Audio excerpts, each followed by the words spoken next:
सभी का बहुत बहुत धन्यवाद और स्वागत करते हैं।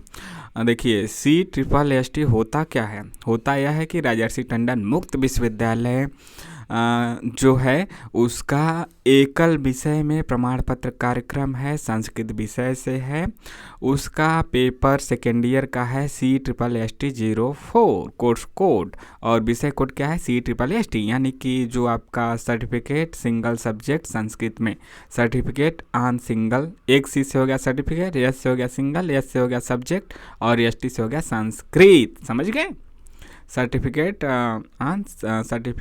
Course on single subject CCSS का यह मतलब हुआ। जून 2024 का पेपर देखते हैं।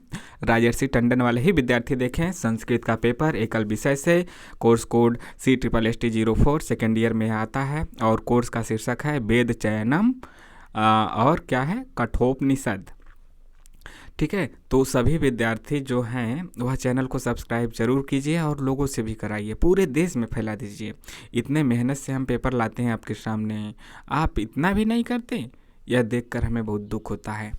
देखिए इसमें दो खंड हैं, खंड अ और ब है। जो खंड अ है वह लघुत्तरी है। लघुत्तरी प्रश्नों का 100 शब्दों में आंसर देना है। कैसे लाएं 50 से ज़्यादा नंबर, 70 नंबर का पेपर होगा। 70 का क्या होगा, क्योंकि 30 नंबर का आपका असाइनमेंट हो चुका है। असाइनमेंट में 22, 23, 24, 25, 26 आपको आसानी से मिल जाता है। एवरेज कितना मिल जाता है 23, 24, 25। यह देखा गया है कि ज़्यादातर स्टूडेंट का यहीं रहता है 23, 24, 25, 23, 24, 25। तो 70 में इसमें आपको 50 यदि ला देते हैं तब तो आप झंडा ही गाड़ देंगे।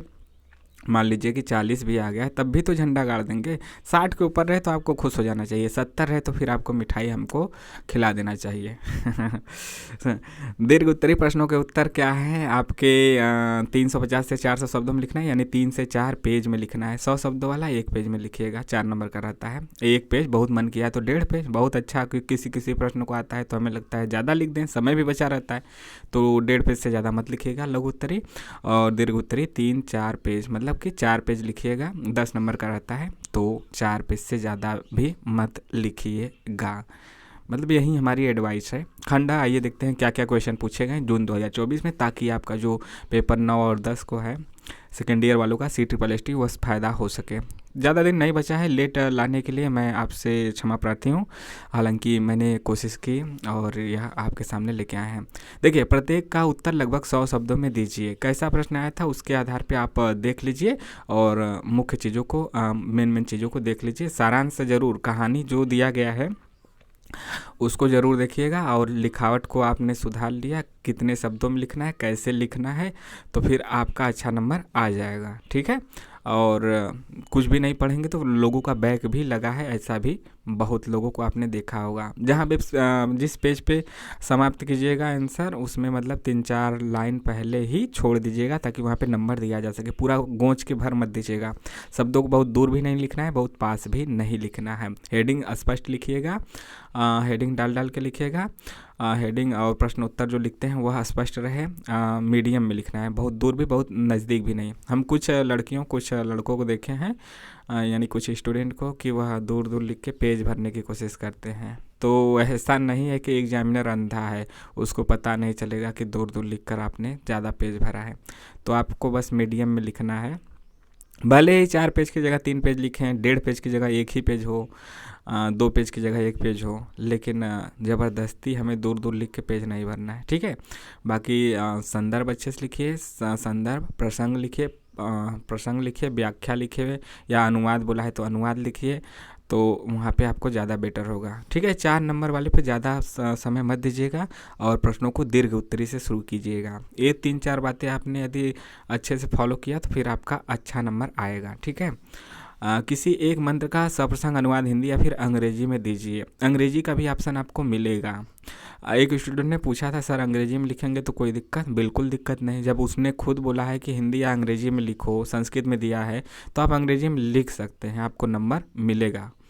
जितना हिंदी में लिखने में मिलेगा उतना अंग्रेजी में। लेकिन हम पेपर दे रहे हैं हिंदी और संस्कृत का, तो हम कहेंगे कि आप हिंदी में ही कीजिएगा। क्यों? अंग्रेजी में बस आपको ऑप्शन मिल जाता है ना। बहुत से जैसे स्टेट का जो लोकल लैंग्वेज हिंदी नहीं है या बहुत से सीबीएसई बोर्ड वाले हिंदी नहीं है तो अंग्रेजी में वो लोग ज़्यादा प्रेफर रहते हैं, इसलिए उनको ऑप्शन दिया रहता है। हम लोग उत्तर प्रदेश के हैं तो हमें क्या प्रेफर करना चाहिए, हिंदी ही।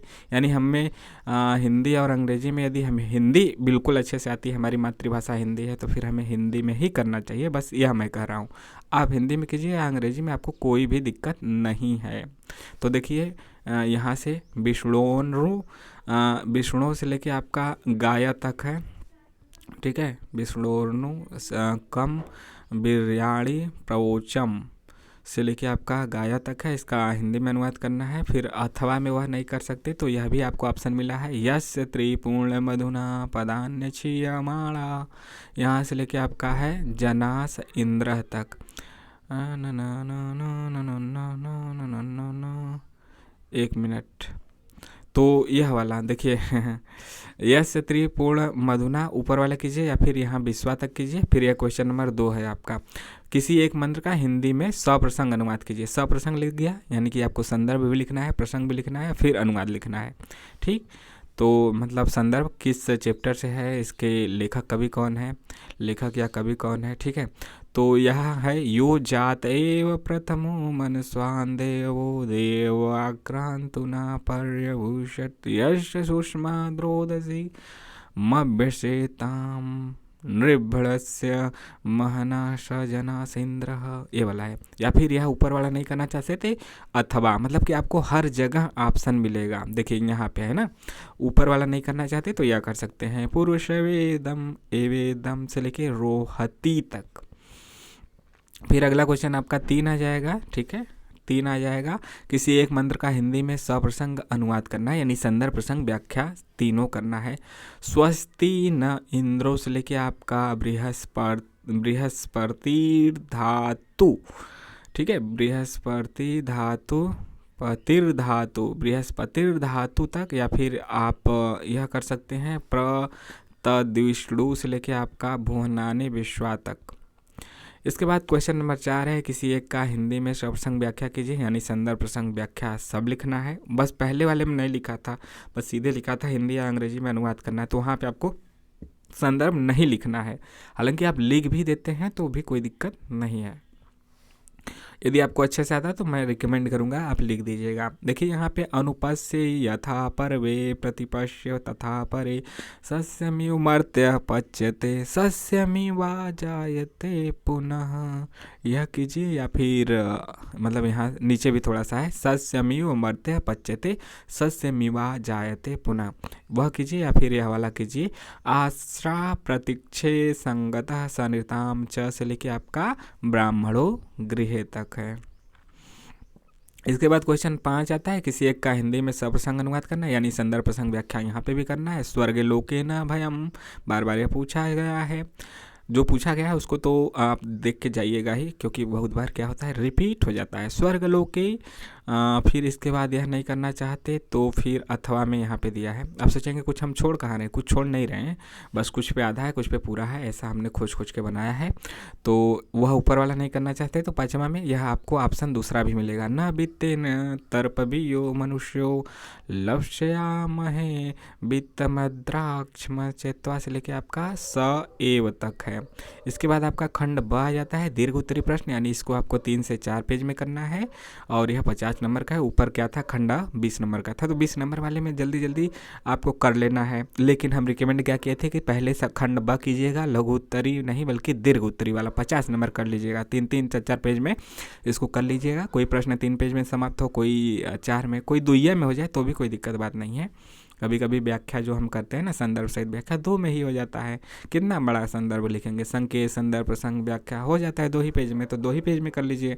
लेकिन जब ऐसे प्रश्न आएंगे तो उसको तो 4 पेज में आसानी से कर सकते हैं, तो कोई 4, 3, कोई 2, इस प्रकार से।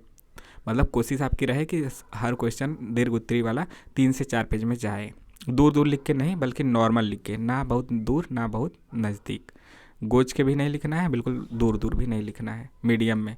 क्वेश्चन 6 है, वेदों का परिचय देते हुए वेदों के विभाग पर प्रकाश डालिए। ठीक है। और घबराने की बिल्कुल बात नहीं है, बिल्कुल नहीं घबराना है। 10-10 नंबर का यह सब है। इस और हर क्वेश्चन में आपको ऑप्शन मिल रहा है कि एक क्वेश्चन नहीं आ रहा है तो उसके बदले अथवा दूसरा कर सकते हैं। ऊपर वाला कीजिए, अथवा विष्णु या पुरुष देवता के स्वरूप और उसकी विशेषताओं का उदाहरण सहित निरूपण कीजिए। इसके बाद 7वां है प्रश्न संख्या 1 से 3 में दिए गए मंत्रों में से किसी एक मंत्र का पद पाठ कीजिए, या फिर कठोपनिषद के प्रथम अध्याय का सारांश लिखिए। इसीलिए हम कहें कि सारांश आपको पता रहेगा तो आप व्याख्या भी कर लेंगे, सारांश भी लिख लेंगे। जो भी सिलेबस में है ना कठोपनिषद वाला, उसके सारांश को आप जरूर देखिएगा। पूरे संस्कृत विषय में सारांश, हर चैप्टर के सारांश को आप जरूर अच्छे से पढ़ के जाइएगा, ताकि आप व्याख्या अच्छे से कर लें। संदर्भ गलत करने की कोशिश मत कीजिएगा। संदर्भ मान लीजिए नहीं आ रहा है तो फिर आपको जो लगे वो तो लिख ही सकते हैं, और संदर्भ आपने सही लिख दिया तो कॉन्फिडेंस आ जाता है। और व्याख्या में थोड़ा बहुत गलत लिखें, यानी कि आधा भी सही लिखे तब भी चल जाता है। यदि आपको सारांश पता है ना तो आप मिलता जुलता भी लिख देंगे तो काम चल जाता है। क्वेश्चन 8 है, कोई उतना पढ़ के चेक नहीं करने जाता, लेकिन संदर्भ तो देखा ही जाता है। किन्हीं दो की व्याख्या कीजिए। व्याख्या दो की करना है। इसमें से देखिए, बहुनामेति प्रथमो ये वाला है, और त्रिड़ाचिकेत वाला है, फिर तस्मात् प्रति त्रीन बिरान यह वाला है। ठीक है। No no no no no no no न न न न न न न। तो यह क्वेश्चन आपका 8वां हो गया। ठीक, क ख ग क ख ग 8वां के बाद कैसा ही क ख ग अलग अलग है। न न न न न न न न न न न न न। 8वां में से देखिए आपको कोई किन्हीं दो की व्याख्या करनी है। ठीक है, किन्हीं दो की हाँ समझ गए। देखिए, किन्हीं दो की व्याख्या करनी है, यह ऊपर वाला कीजिए या फिर अथवा करके नीचे वाला दिया है। ठीक है, अथवा ऊपर वाला नहीं करना चाहते, 3 में से कोई दो, उन 3 में से कोई दो। ऐसा नहीं कि उसमें से एक कर दिए, इसमें से अथवा वाले पार, इसमें से नहीं। जो ऊपर दिया है उन 3 में से दो कोई, और जो यह नीचे दिया है यह अथवा है। ठीक है, अथवा इन तीनों में से कोई दो कीजिए। ठीक है, श्रेयस से लेके आपका धीरे तक, या फिर अन्वय नय से लेके आपका यथांधा तक, या फिर अध्यात्म से लेके आपका जहाती तक है। ठीक है, इसके बाद क्वेश्चन 9 आता है, कठोपनिषद में वर्णित 3 वरों का वर्णन कीजिए। यह नहीं करना चाहते तो ऑप्शन भी है अथवा में। अथवा में क्या है, अथवा में देखिए यही है ना 9वां का, 3 वरों का वर्णन, या फिर टिप्पणी लिखने वाला है। किन्हीं दो पर टिप्पणी लिखिए। जैसे पहला वेदांग, हम तो कहेंगे कि यह टिप्पणी लिखने वाला ही आपके लिए ज़्यादा अच्छा होगा। ठीक है, इसमें छोटा छोटा दिया है, इसमें नंबर भी अच्छा मिल जाएगा। लेकिन ऊपर वाले यदि आपको अच्छा आएगा, जो भी देगा आपके एग्जाम में, तो ऊपर वाला अच्छा आएगा तो वहीं कीजिएगा। जो आपको अच्छे से आएगा वहीं तो करेंगे। लेकिन टिप्पणी वाला क्या होता है, आसान हो जाता है यदि यह नहीं आ रहा है तब। किन्हीं दो पर टिप्पणी लिखिए। वेदांग और ख है ब्राह्मण ग्रंथ। इसके बाद आपको कई ऑप्शन मिलेंगे। ग आरण्यक ग्रंथ, घ आशा प्रतीक्षा, अंग श्रेय प्रेय, और च छंद है। देखिए कितना ऑप्शन मिला, 2 4 और 2 उधर 6 में से किन्हीं दो पे लिखना है। सोचिए, 6 में से आप कोई दो नहीं कर सकते? कर सकते हैं, बिल्कुल कर सकते हैं, इतना तो हो ही जाएगा। फिर 10वां क्वेश्चन है, संस्कृत में अनुवाद करना है। ठीक है, 10वां, ये सब क्वेश्चन दीर्घ वाला जो 50 नंबर का है, सब 5 क्वेश्चन है। 5 ऊपर था 54 नंबर का 20 नंबर, और 5 नीचे है दीर्घ वाले में। 5 लघु वाले में था 54 नंबर का, 5 दीर्घ वाले में है 10-10 नंबर का, तो 50 50 20 70। तो संस्कृत में आपको अनुवाद करना है। ठीक है, सीता घर से विद्यालय जाती है, लक्ष्मण राम के साथ वन जाते हैं। ठीक, इसके बाद है आपका ये तो हो गया, क ख हो गया। इसके बाद ग है, शकुनी पैर से लंगड़ा था। घ पति के बिना पत्नी का जीवन पूर्ण नहीं है। अंग, मतलब ये सही भी बात है और गलत भी बात है। लोग जो आत्मनिर्भर है उनके बिना पूर्ण भी है लेकिन बात यहाँ पे नहीं देखना है, हमें क्या करना है, सही बात भी है, मतलब भारतीय संस्कृति से सही बात हो गलत बात हो, हमें यहाँ पे क्या करना है, अनुवाद करना है। और अधिकतर जो बातें लिखी रहती हैं सही लिखी रहती हैं। छात्रगण गुरु जी को नमस्कार करते हैं। ठीक है, इसके बाद है, उसे ध्यानपूर्वक पढ़ना चाहिए यदि तुम घर, ये तो फिर से हो ही गया था, उसे ध्यानपूर्वक पढ़ना चाहिए। 6 है, यदि तुम घर आओगे तो मैं साथ चलूँगा। ज है, गुरुजी छात्र को घर पर बुलाया। झ है, तुम गांव जाकर शीघ्र आ जाना। अच्छा, यह है, इसी नगर में मेरा भी घर है। इसी नगर में मेरा भी घर है। तो यहाँ पे कितने आपके क ख ग घ अंग च छ ज झ इं 5 उधर 5 इधर, कितने हो गए 10। 10 करेंगे, 10 सही हो जाएगा तो 10 नंबर, और जितना सही होगा उतना नंबर। ओ देखिए यह अथवा में दिया है, ऊपर वाला एक एक वाक्य 10 वाक्य करना था, 10 वाक्य किए तो 10 नंबर मिल गया, सब सही हो गया। तो जितना फिर गलत होगा उसी हिसाब से नंबर मिलेगा, गलत सही। वह नहीं करना चाहते तो एक साथ ये सब अनुच्छेद टाइप का दिया है, इसको अनुवाद कीजिए। प्रयागराज तीर्थराज कहा जाता है। यहाँ पर ब्रह्मा ने 100 यज्ञ संपन्न किए थे। प्रयागराज में जैसा कुंभ मेला भी लगने वाला है, तो कमेंट करके बताइए कौन कौन वहाँ पे जाने वाला है कुंभ मेला। एग्ज़ाम तब तक आपका ख़त्म ही हो जाएगा, कौन कौन या फिर किसके घर के लोग इस बार कुंभ नहाने जा रहे हैं। गंगा और यमुना के संगम पर कुंभ का पर्व होता है 12 वर्ष बाद। कितने वर्ष बाद? 12 वर्ष बाद महाकुंभ, और 6 वर्ष बाद कुंभ, अर्धकुंभ। तो 12 वर्ष बाद यहाँ कुंभ का आयोजन होता है। इस कुंभ पर्व पर देश विदेश से लोग आते हैं। भक्तगण महीने भर कल्पवास करते हैं। माघ का महीना बहुत ही पवित्र माना जाता है। इस मेले में साधु संत महात्मा पधारा करते हैं। अनेक प्रकार के सांस्कृतिक कार्यक्रम एवं महीने भर अनेक प्रकार के सांस्कृतिक कार्यक्रम होते हैं। महीने भर का कल्पवास होता है। माघ का महीना बहुत ही पवित्र माना जाता है। ये तो फिर से रिपीट हो गया आपका, ठीक है। तो यहाँ पे क्या है, साधु संत पधारा करते हैं। अनेक प्रकार के सांस्कृतिक कार्यक्रम और प्रवचन भी होते हैं। यहाँ माघ के महीने में संगम स्नान करने से मोक्ष मिलता है। शासन और प्रशासन द्वारा बहुत ही अच्छी व्यवस्था की जाती है। इस बार भी योगी सरकार ने, मोदी सरकार ने क्या किया है, अच्छी व्यवस्था की है। जो राज्य की योगी सरकार है उसने भी अच्छी व्यवस्था की है, पिछली बार भी अच्छी ही व्यवस्था की थी। तो इस बार आपको मतलब कि जाना चाहिए, यदि आपके पास समय है, कोई दिक्कत नहीं है तो फिर, क्योंकि यह मौका बार बार नहीं मिलता है। पिछली बार क्या था, अर्धकुंभ था, इस बार क्या है, महाकुंभ। महाकुंभ महाकुंभ। तो जो भी है, तो कुंभ हो चाहे अर्धकुंभ हो चाहे महाकुंभ हो, आपको जाना चाहिए, क्योंकि बार बार जीवन में मौका नहीं मिलता है। बाकी ये तो सब बातें होती ही रहेंगी। पेपर आपको कैसा लगा ज़रूर कमेंट करके बताइए, और आपको यह वीडियो कैसा लगा, कितना हेल्पफुल रहा, यह भी बताइए। इसका जो PDF है वह टेलीग्राम पे मिलेगा। टेलीग्राम पे आप कैसे जुड़ेंगे, टेलीग्राम का लिंक डिस्क्रिप्शन और कमेंट बॉक्स में है, उस पर क्लिक करके आप टेलीग्राम से जुड़ जाइए, जहाँ पर आप अपने सवाल जवाब भी कर सकते हैं, और इन सब के महत्वपूर्ण PDF, assignment, exam paper, PYQ भी प्राप्त करेंगे।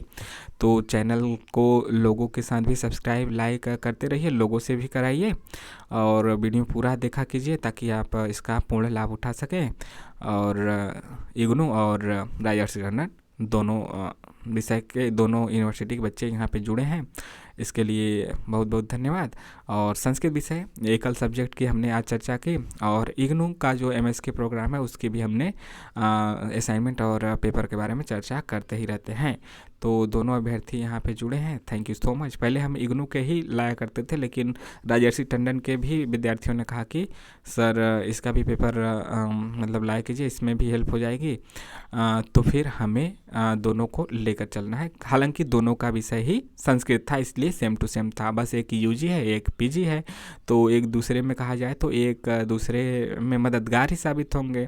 UG लेवल पे जो चीज़ आपको थोड़े से ऊपर ऊपर पढ़नी पड़ती है, और PG लेवल पर वहीं डीप में पढ़नी पड़ती है, तो ज्ञान तो दोनों से बढ़ेगा। तो यह सब जानकारी आपको कैसे लगी, चैनल को इसी प्रकार से लाइक शेयर और सब्सक्राइब करते रहिए, कराते रहिए। मिलते हैं नेक्स्ट वीडियो में।